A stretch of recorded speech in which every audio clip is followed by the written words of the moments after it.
One. Good afternoon, everyone. This is Bob Gumbs. I'm here with the Concern Forum.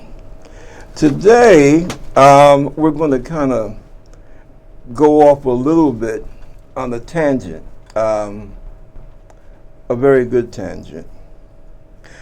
You know, one of the reasons why I came up with the idea for this show was because I felt that there are a lot of things that just aren't being said, that need to be said. One of the things is how people are treated in this country. And one thing about America, I love my country. I served my country. I risked my life for my country. But that doesn't mean that I have to be silent at the mistakes that my country makes. And we have made quite a few. One of the big ones that we make is that we disregard people and we forget their value and how they have shown that value. Now, the Concern Forum is a new show, relatively new show. I think this is about my 8th show. And you could say that I'm going to have kind of a coming out party. And that coming out party is going to be in October because, the good Lord willing, in late September, I'll be going from 2 to 3 times a month on TV to once a week. And what I plan on doing, I haven't discussed this with anyone yet, to bring the show out, I plan on doing a demonstration in front of Fox Network, or I should say, as close to Fox Network as NYPD will allow me. Because I won't be doing this to break the law, but I'll be doing this for a point. Because the total disregard that Fox has shown for people of color and for all working Americans, black, white, yellow, red, and brown, I think it's abhorrent. And it upsets me both as a veteran and especially as an American. And I will say, as a native New Yorker, 25 years ago, a show with the format and with the, how should I say, the arrogance and the hurtfulness that Fox displays, it would not have been allowed in this city. And I think that's an indication of how far backwards we have gone. So I wanted to make everyone aware of that. In October, I will be giving a date, probably the show after the next one I do. But it's going to happen. And let me also say that it's going to happen if I'm the only person out there with a megaphone and a sign, and I look like a jackass. I will still be there by myself if necessary. Because for me, that is a labor of love. So that's something that you can look forward to as we go into the fall. And to kind of dovetail on that, I want to introduce a man. He's an artist, he's a veteran, and especially he happens to be my cousin. And I'm quite proud of him. And oddly enough, we share the same name. Robert, this is Robert Gumbs.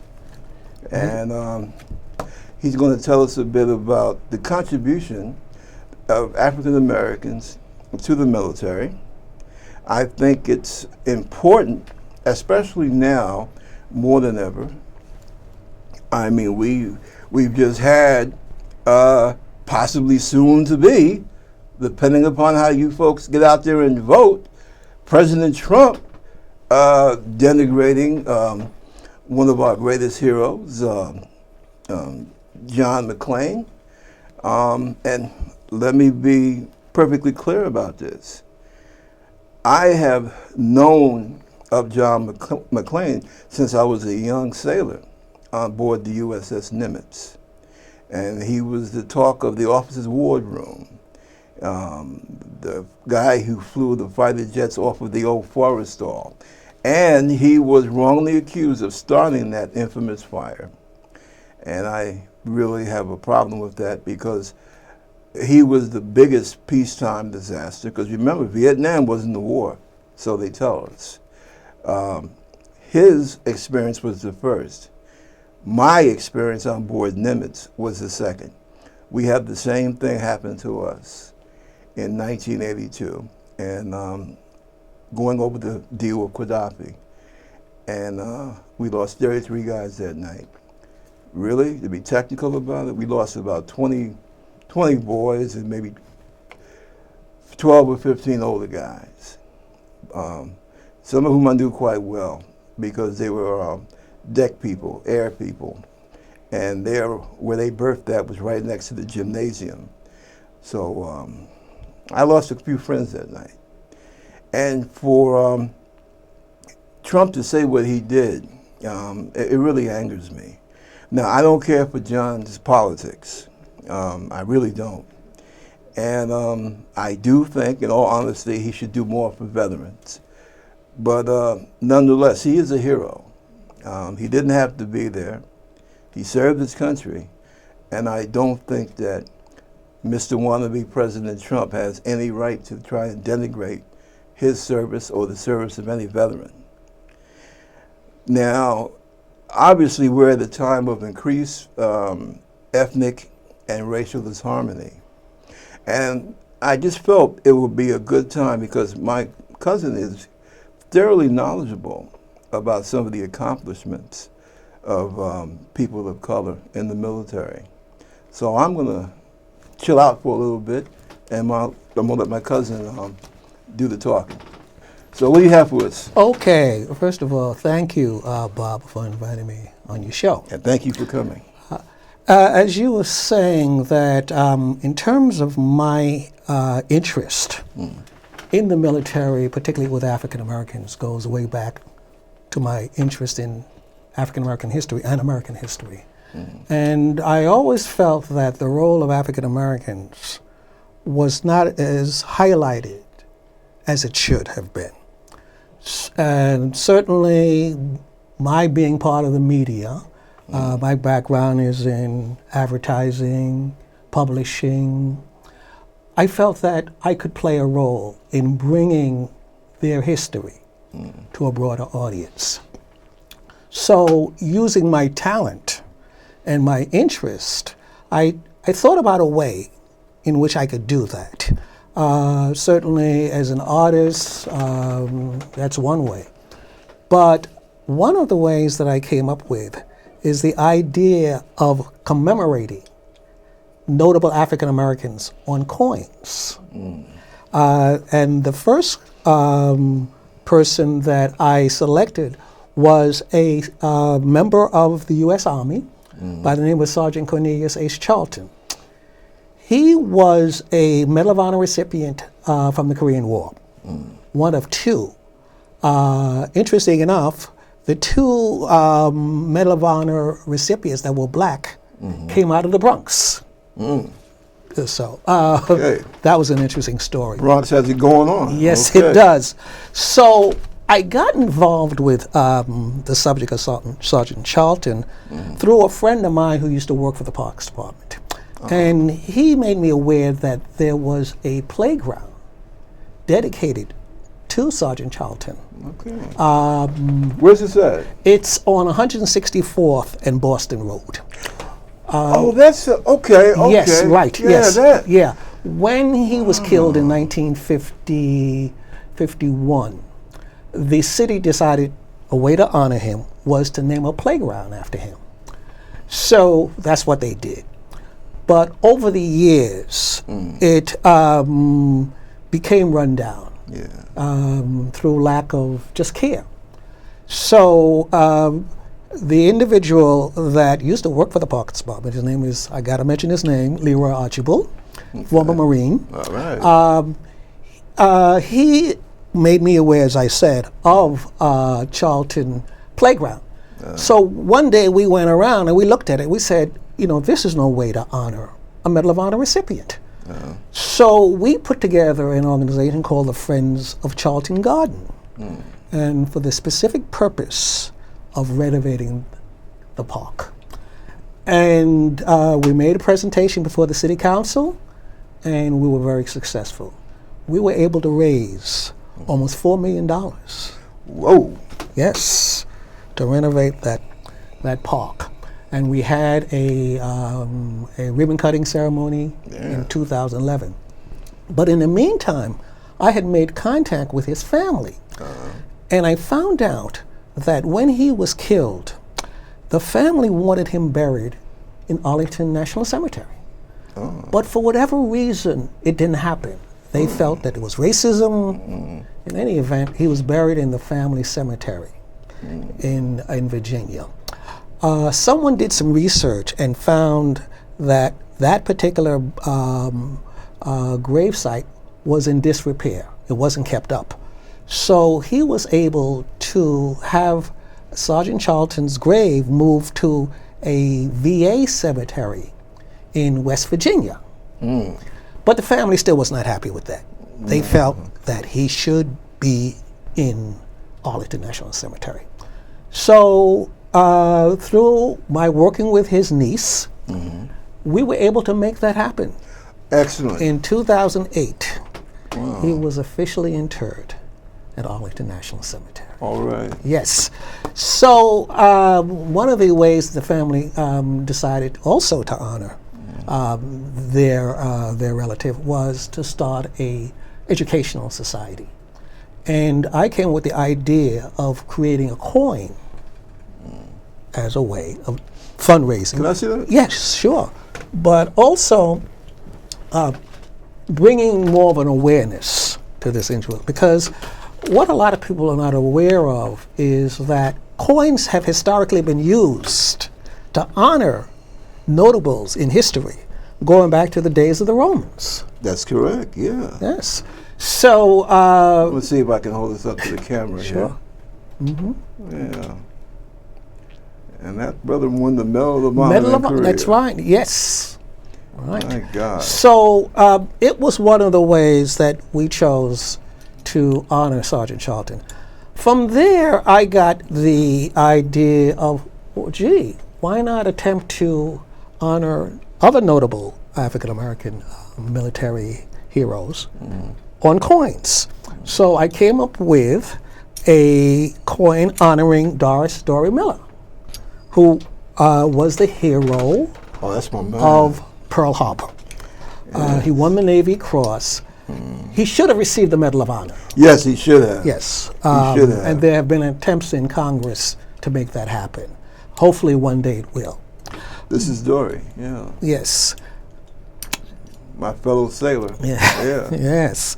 And here again, you know, his story. What did he tell? Yeah, what did he do? Well, Dory Miller on December 7th, 1941, during the Japanese attack on Pearl Harbor, he manned the anti-aircraft guns. Right. Now, he was not trained because back then they did not train African Americans to operate the guns because he was assigned to the mess hall. But because he was from Texas, Waco, he grew up around guns. So his instincts just kicked in. So he ran to the anti-aircraft guns and shot down anywhere from 3 to 5 Japanese aircraft before they abandoned ship. So he was on the Arizona, if I'm not mistaken. No, I don't remember the ship that he was on. But his ship eventually was torpedoed. Okay. Yes, and he escaped. For that, he was awarded the highest award given to an African American at that time, which was in the Navy, which was the Navy Cross. Oh yeah, that's right below the yes, the Medal of Honor. Yeah. Yes, yes. But still, they was reluctant to give it to him, even though they gave it to, I think a total of 8, white, heroes that day, Navy heroes. He was excluded. So he became the most famous up until the end of the war African American military hero. So, because I remember seeing a picture of him in the early half of the war, getting a award at Nimitz. Yes, putting it Admiral on, Nimitz. right? That's Yeah, right. Admiral Just the Nimitz. Nimitz. Yes. Yeah, I mean, I got a thing of Nimitz because his son was my late wife's stepfather's commanding officer. Interesting. Yeah, because Nimitz's son was a submariner. Ah, yes. Yeah. And Johnny was a young black kid Right. out of Virginia, and he was on the sub. I see. And Nimitz's son was his CO. That's an interesting story. And my first ship, when I was in the Navy, was the Nimitz. Ah, See, okay. so I got a thing with so the right, Nimitz. so that Yeah. connection, yes. Unfortunately, Doris Dury Miller did not survive the war. After he received the Navy Cross, they sent him around the country selling bonds. Right. But he wanted to go back and serve his country. So unfortunately, his ship was torpedoed in 1943. Right. And only a few survived, but he did not. So here again, that was certainly a story that I grew up with. And a few years ago, I had the opportunity to visit his hometown of Waco, Texas.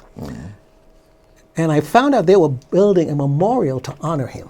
Okay. So they launched a $1.5 million campaign. So I had the opportunity to meet some of the organizers, and I told them about what I was doing in terms of the coins. And they liked the idea of using my design to help raise funds. So they selected pretty much the same design. They altered it a little. And the coin was for donors who contributed $50 or more.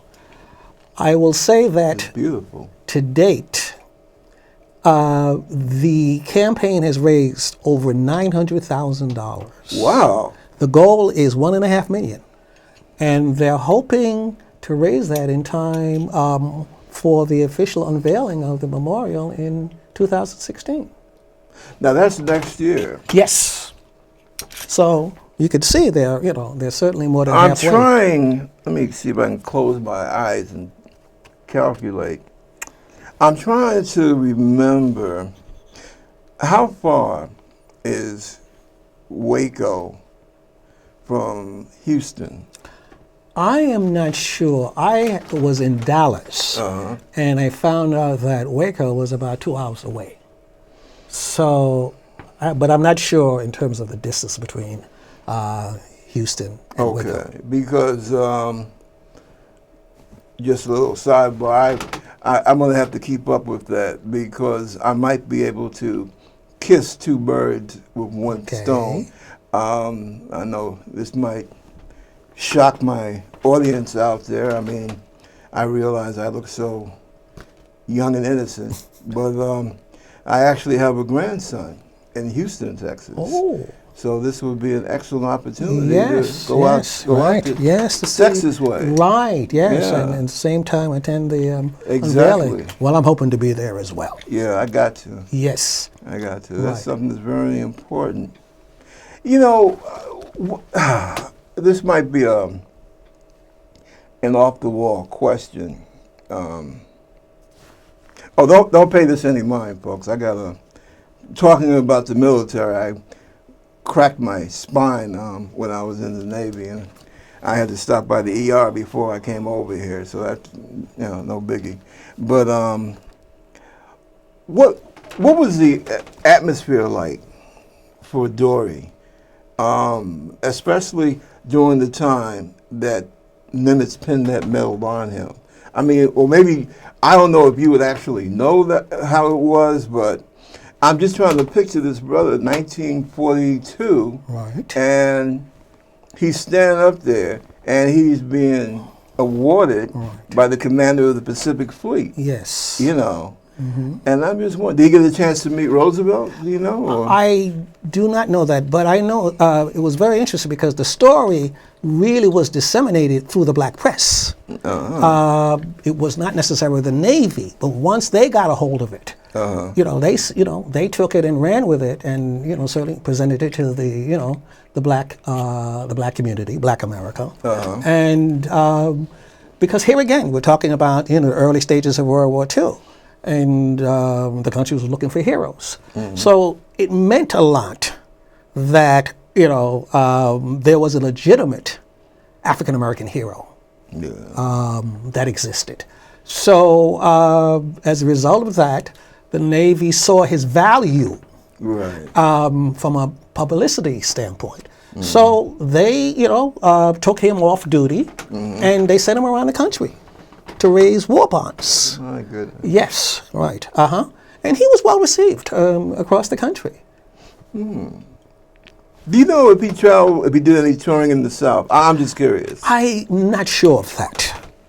Because here again, because of the racial policies at that time, I'm not sure whether he visited any southern cities. That would be interesting to find out about. But I know he did certainly visit some of the major cities in the East Coast and the Midwest. Now, don't worry, I'm not trying to turn this into a family thing, but my late wife, she passed away in '01, very young when she passed from us, unfortunately. But her, how do you say it? Not her stepfather, but her real father. He was also, he's also passed away now too, but he was also in the Navy. Yes. And he was on, I believe, right there in Norfolk. And this was, my God, I think it was World War II, not Korea, it was it might have been Korea. Okay. But no, because he wasn't in Korea. It was World War II. And what happened, it was a freighter or a transport, and it was integrated. And I remember he told me that the Navy, believe it or not, and I guess they kind of kept it kind of quiet, but they were the first ones to experiment with this whole thing of integrated force, because I remember he showed me some of the pictures. One of the things that really ticks me off, downside of having moved around so much, we had a lot of our gear stolen, and all the pictures I had, even my baby pictures, they're all gone.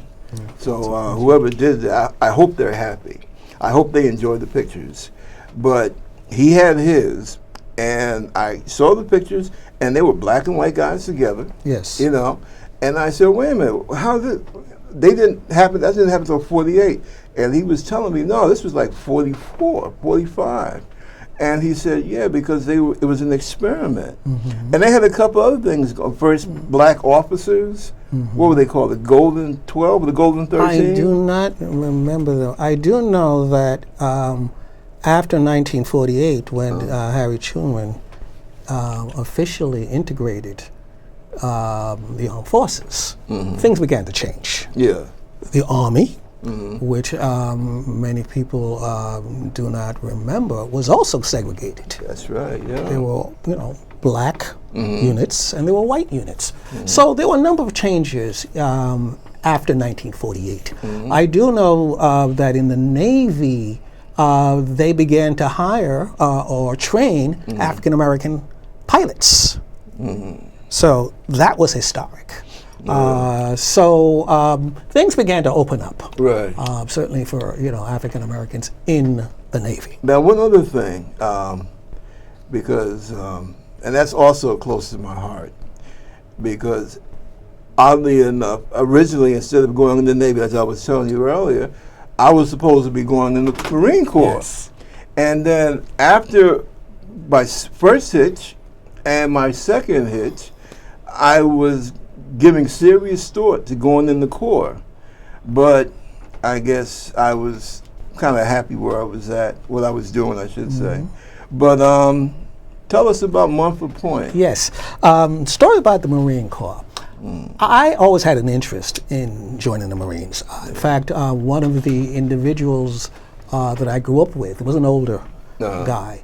But when I think back, he was a Monthly Point Marine. And he became a role model for many of the young men on the block. He took time with them, and they admired him for his stature, his macho. And so when people began to talk about the military, he always tried to steer them to join the Marine Corps.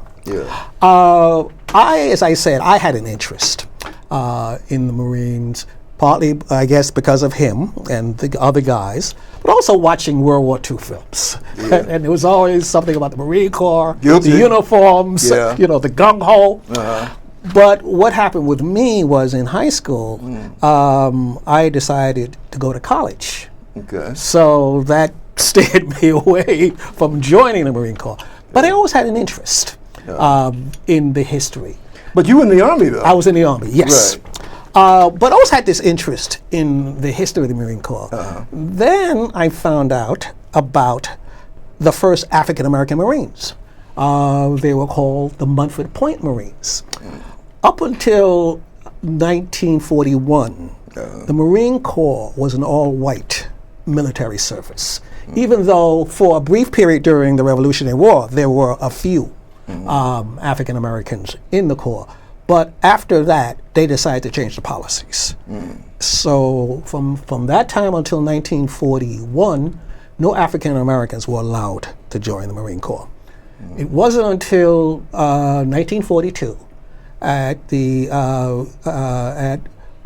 because of an issue by President Roosevelt, to integrate different branches of the military, that the Marine Corps reluctantly accepted African Americans.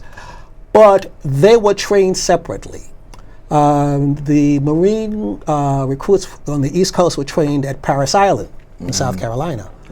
But because of the segregation policies, they were trained at a place called Montford Point, which is near Jacksonville, North Carolina. So that facility operated from 1942 to 1949. Over 20,000 African American Marine recruits went through Montford Point. Yes. That's quite a bit. Yes. And from there, they were pretty much in support units, ammunition, for the most part. But they participated in many of the major Marine Corps battles in the Pacific. Whoa! Like Tarawa, maybe? Not so much Tarawa, Saipan, Peleliu. Oh, God. But they were also on Iwo Jima. Oh, my God. Yes. But I had been doing a lot of research, and I found out in reading some of the experiences and the stories from those Marines that were there. What happened was the photographers, the cameramen, the media would not record African American Marines on these islands. So when when they saw them, they just turned the camera away. So subsequently, you see very few African American Marines in these major battles. For example, there's been a lot of dispute about when Clint Eastwood made a film on the Marine Corps. He had no African Americans in the film at all. And it created a lot of, a lot of controversy, particularly from someone like Spike Lee, who knew the history, but it didn't really, get anywhere with Clint Eastwood, because the idea, once again, was it was a story of a white Marine, but the fact that these individuals could have been extras in the background, just to show the public that they were there, but it didn't happen. So here again, that was one of the ways, obviously, to exclude the presence of African Americans in the Marine Corps. What I decided to do, here again, in keeping with trying to honor people, those African Americans, I came up with a design to honor the Munford Point Marines. It's a medal that I created the early part of this year. Because here again, the story, and when I tell people about this, they're fascinated. They're fascinated because they never heard about, these men, and their exploits. And they became known as the chosen few because there were so few of them. I'm just, because I tell you, I'm sitting here and I'm really trying very hard for two things. I'm trying real hard not to show my anger, and I'm trying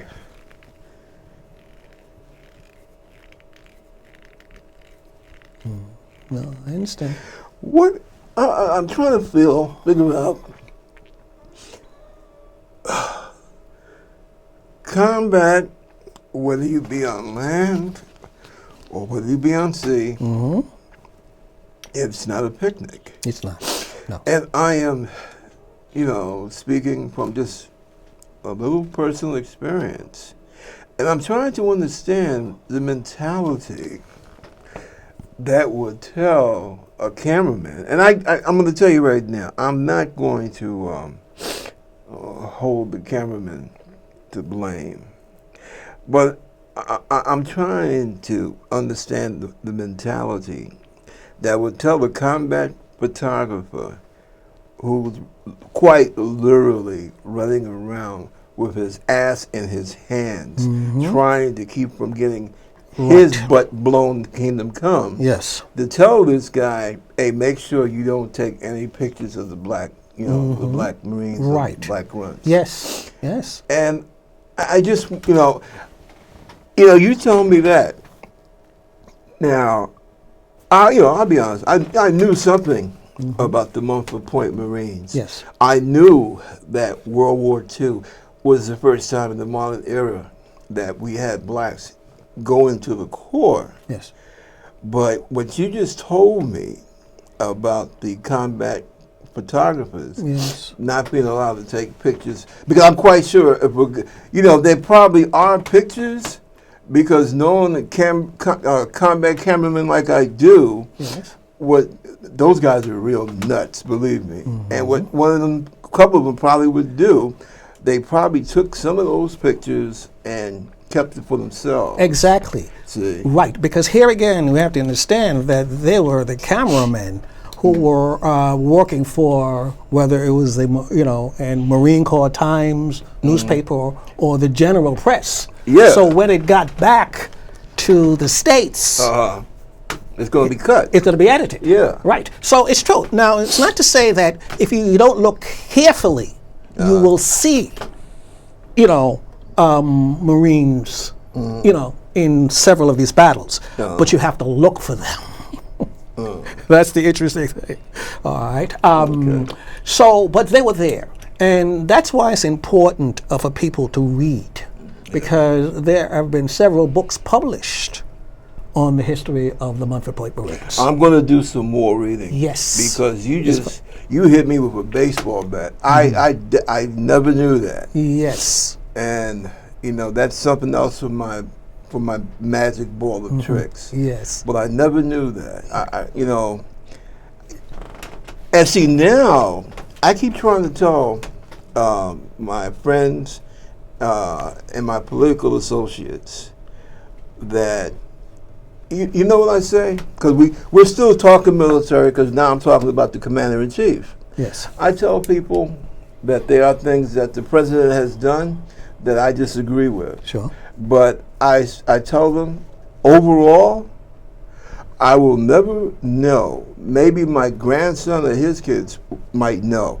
I will never be able to judge what kind of president this man was, because the same type of mentality that stopped those cameramen from taking pictures of black Marines. That's the same type of mentality that every time this president has tried to do anything positive, constructive, you know, they've blocked it.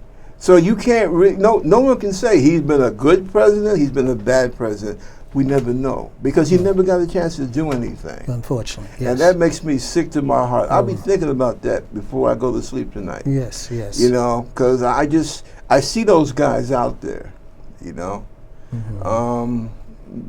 I take I take the whole military experience. I take that very seriously. Yes. Well, let me share this with you that fortunately, in 2012, the Montford Point Marines, the survivors, were recognized with the Congressional Gold Medal.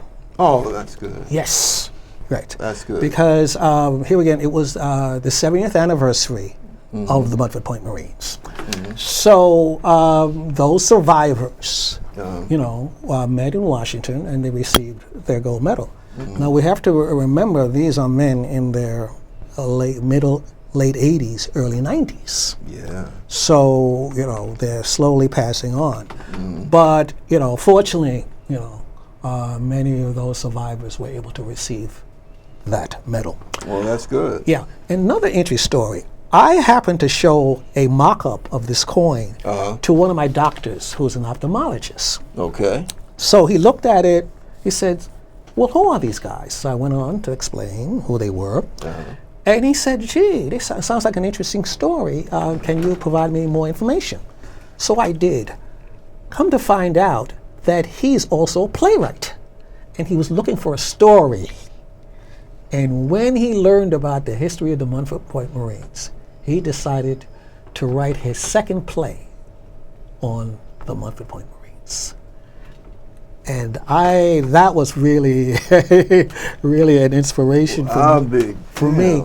And he wrote the first version last year. And like all creative people, you see things and you say, oh, I want to change it. So he revised it, and he recently had a reading of the second version of the play this past week. Week to 10 days.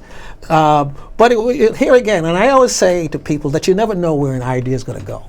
Because just by my interacting with him, and he saw something here, that he decided to take it to another level. So once again, another way to disseminate the information about these unknown heroes in our history. Oh my God, that's something. So when is the entire play going to be? I spoke to him, or I communicated with him a few days ago, and he's planning on producing it in November of this year. So hopefully that'll happen. Okay. Does he have his actors all lined up? Yes, yes. Well, I'm sure he'll, unless, he's dissatisfied with their performance, I'm sure he'll keep the same actors that he had in the movie. Let him know you got a cousin that's lost a lot of weight, and hopefully in another couple of months I'll be boxing again. So, if he needs somebody to play old gunny sergeant. Okay, I certainly will. Yeah. But interesting, he, in fact, this is the information on the play. And he chose the title, The Chosen Few. Which here again is, this is beautiful. Yes, is the title that they adopted. Because, as I said, because of the uniqueness. Because, once again, we have to remember that you're talking about World War II. So to see African-American Marines in their dress blues walking down the street, you'd say, wait a minute. In North Carolina. Even in New York. Yeah. You'd say, wait a minute now. Because. What was that like? Yeah, are these imposters? Yeah. So here again. And once again, we have to remember that the Marine Corps was always a very elite organization. The training was always the most difficult. I mean, they were one of the few elite organizations at that time. Yeah. Since then, obviously, we have the Navy SEALs, and we have, Green Berets. Green Berets, yes. Special Ops. Yes, exactly. But back, during World War II. That was it. Yes, right. So the Marine Corps was that group. So people knew that if you could be a Marine, In fact, very interesting story. Had an opportunity to sit with David Dinkins, Mayor David Dinkins, Oh, okay, yeah. who was also a Muffin Point Marine. That's right. That's Yes. right. People forget that. Yes, a lot of people. But for him, he went in toward the latter part of the war. So he did not experience combat in the Pacific. But it was very interesting in talking with him about his experience as a Marine. And he said something that I thought was very profound. He said that once he was able to make it through boot camp and become a Marine, he recognized that there was nothing he could do if he wanted to put his mind to it. That Marine Corps experience, and we know his history. The fact that, after the Marine Corps, he went to law school, became an attorney, got into politics, and became the first African-American mayor of the city of New York. But he attributes, that experience in the Marine Corps, for giving him that confidence to overcome. Tell me something. I'm going to frame this correctly, because I'm not trying to.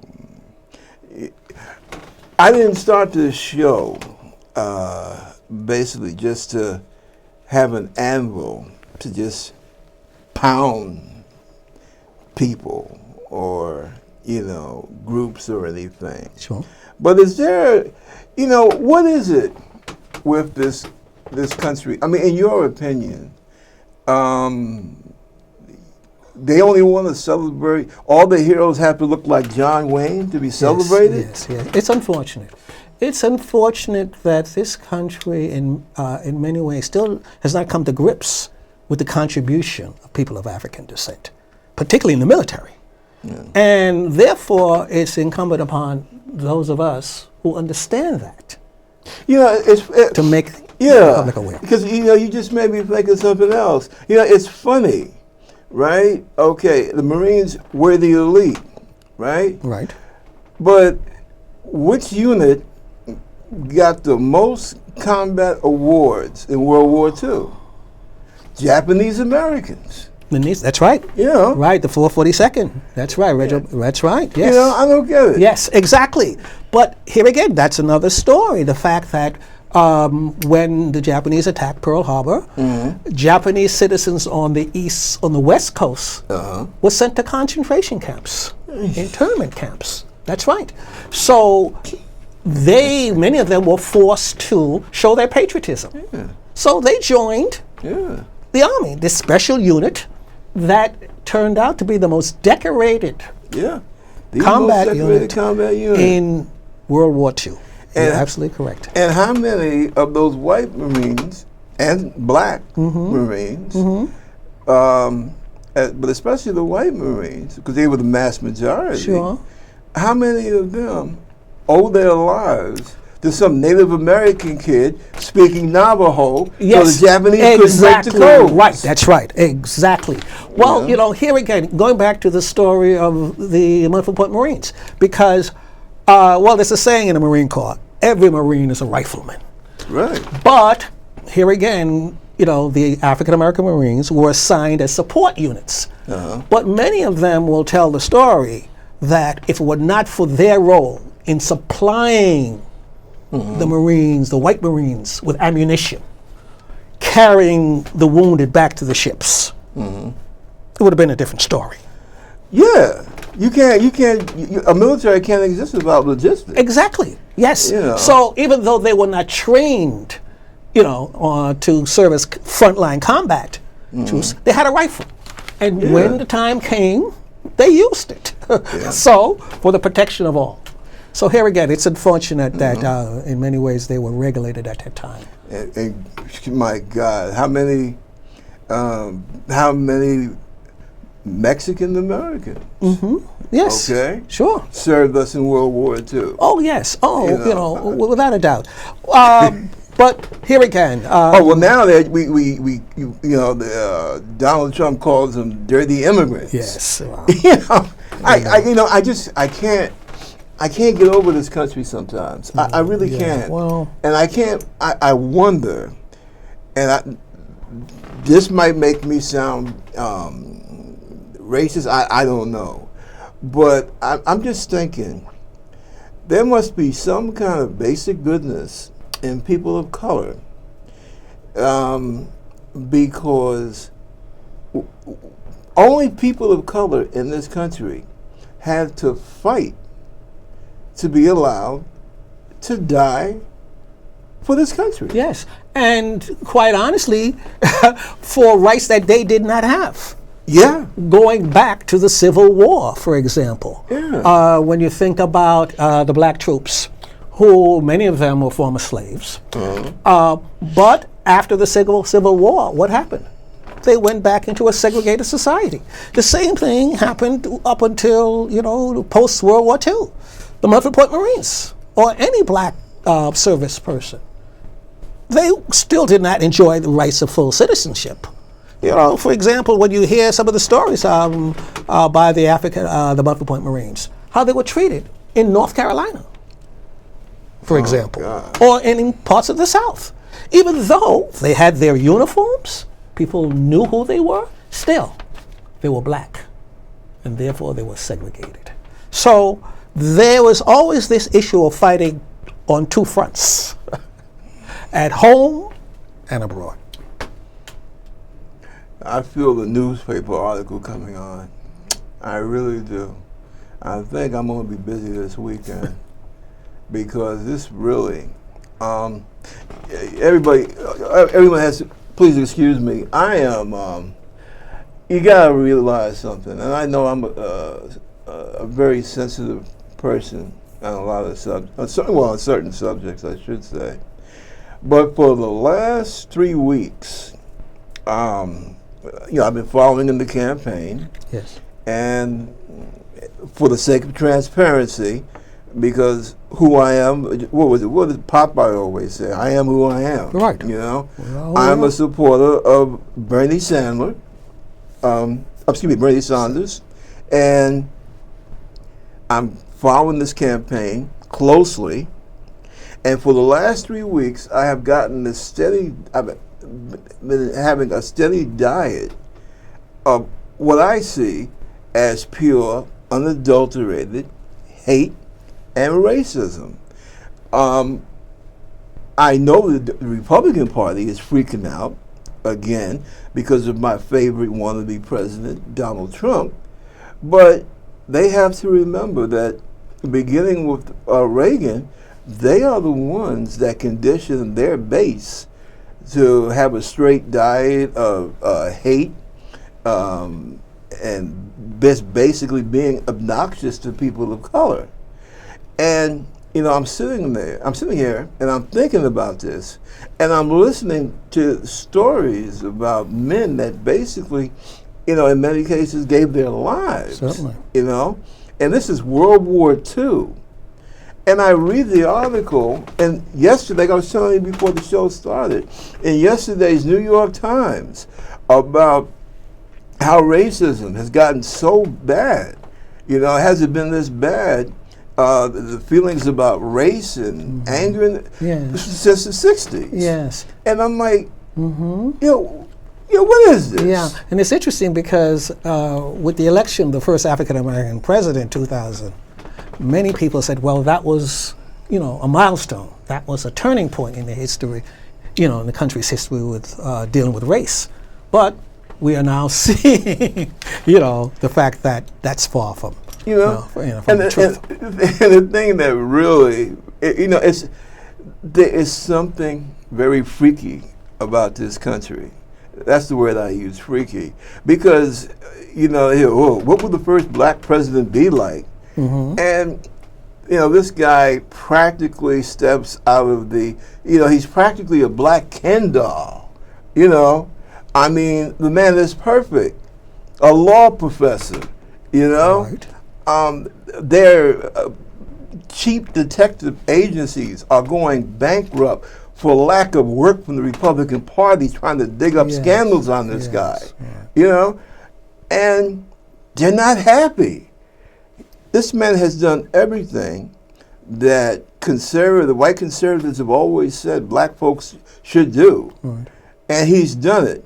And he's done it extremely well. Yes. And it seems that the more erudite, the more sophisticated, the more intelligent this guy comes across, Yes. the more they hate him. Yes, it's unfortunate. You know? Yes. So I can imagine what it must have been like for those brothers in North Carolina, a Mumford Point. Right. You know. Yes. Walking down the street in those marine dress blues. Yes, that's right. Oh, Yes, God. yeah. But they persevered. And many of them will say, if you ask them, they became better men because of that experience. Because of that experience. Because many of them, when they left the Corps, went on to different professions, doctors, lawyers, teachers. But they were tested. And they persevered. So that was a learning experience for them as well.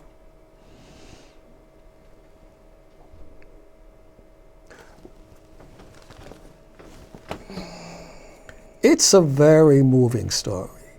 And hopefully, many more of us will take the time and the interest to learn about not just the Mumford Point Marines, but all, particularly African Americans who served in this country. Because here again, you have to recognize that when you fight for a country, you are entitled to all the rights and privileges. That's what I used to think. Yes, you would think, theoretically. Yeah. But we've learned. That doesn't always. I had an experience. It might be, it might be in the papers here in the next couple of months. I had an experience doing a little part-time thing with a place. And the ironic thing is the city pays money for this. The place was run by a black former master sergeant in the Marine Corps. Interesting. And a white lady who was a clinical psychiatrist. Yes. And they had the place for almost 20 years. The city comes along, and what they decide, the city council, that these folks are no longer qualified to run the place. And the city takes it from them, gives it to this corporation, Volunteers of America. Yes, I said it. Volunteers of America. And they kept a few of the original people on until they figured out a way to get rid of them. Okay? I was kept, I was the admin assistant there. And I was relegated to a security post on the weekends. Okay? Which, it didn't bother me, because shortly after that I picked up a contract position with the city of New York. But certain things happen, and I'm trying to talk with some attorneys because the things that happen to me, I'm a big boy, okay? I can handle things, but a lot of these guys, these are vets. Most of them don't have an honorable discharge. Many of them don't. Yes, sir. A lot of them, because unfortunately, Mr. Jim Crow pops his ugly head every few decades in this country in the military, and I'm quite sure you know that a lot of Latin American and Black American and Native American boys basically got screwed in terms of discharges. And a lot of folks came back and, alcoholism, drugs, Sure. family problems. So they basically wound up homeless. Now, I have an honorable discharge. and I did some great things. I was fortunate because of the fact I always managed to be at the right place, but unfortunately, my wife didn't dodge the bullet, and as I said, she passed away in 2001. Before that, she was very ill for about 5 years. I see. And I was her primary caregiver. Yes. And so I know how it is for brothers like that. All right. You know, and basically this place, you would never want any relative of yours who had been in the military to experience that place. Yes, sir. And I was, well, you know how us Gumbs are. We see something that's wrong, we're going to speak on it. Well, that's right. That's part of the Gumbs tradition. Oh yeah, and I did just that. Yes. And plus, I was the only hired vet I see. there, and I was just, and I was a weekend guy. Right. Yes. You know. Yes. And I said, I saw them bringing in people who had never been in the military. How the hell do you have a 20-year-old girl, okay, or was she 19? No, I think she might have been 20. Actually, it was a couple of them like that, to be security. Now, they call you a desk monitor, but all it is security. Yes. You know, and this is the kind of things that was happening with Volunteers of America. I see. The material condition of the place, it was like a dungeon, okay? And, I spoke to those folks today, and we'll see what happens as time goes on. I'm glad I'm not there to see that anymore. Yes. But what really irritates me about the city of New York and those gentlemen down there in Washington, D.C., you're talking about veterans here.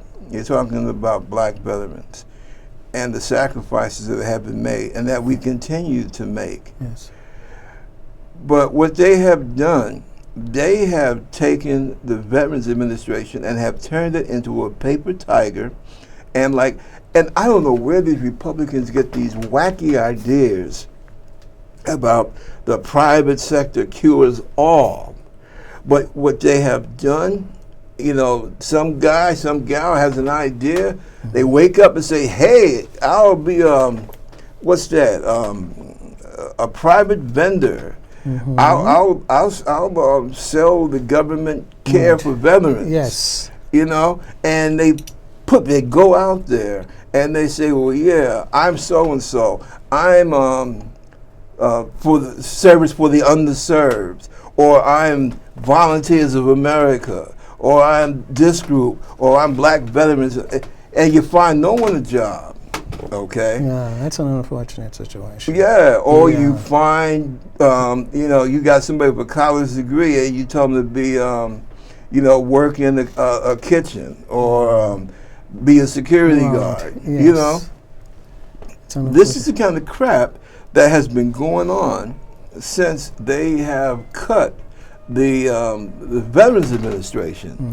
Right. I don't know if you know this, but here in the city, you got to practically hire a detective to find a Veterans Administration.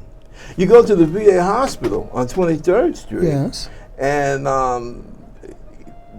the folks that you talk to, if you're looking for employment, home services, trying to find a place to live, stuff like that, you're not talking to a representative of the Veterans Administration. Who are you talking? You're talking to somebody that is with some business, because that's what it really is. Okay, he might even be a vet.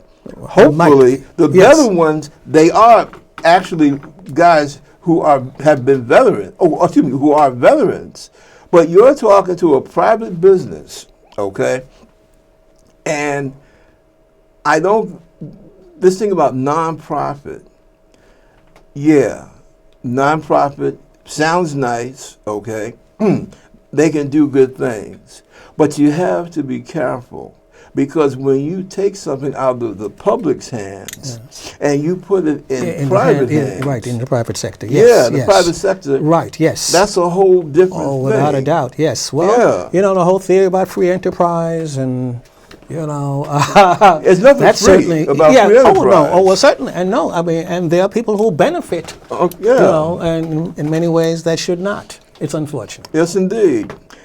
Well, Cousin Robert, and once again, I will put that plug in. This is my cousin here. Yes. Very proud of him. Well, certainly. Yeah. It's You're been certainly keeping the gum tradition alive. Well, thank you. It's been a pleasure having you here. And you know, I'm sitting here also. I'm looking at your artwork, and it's just amazing. You have so many talented brothers here, and I'm going to follow up on this. I really am. Well, I certainly will keep Because you you have abreast. really, this really moves me. It Well, truly does. well, certainly, you know.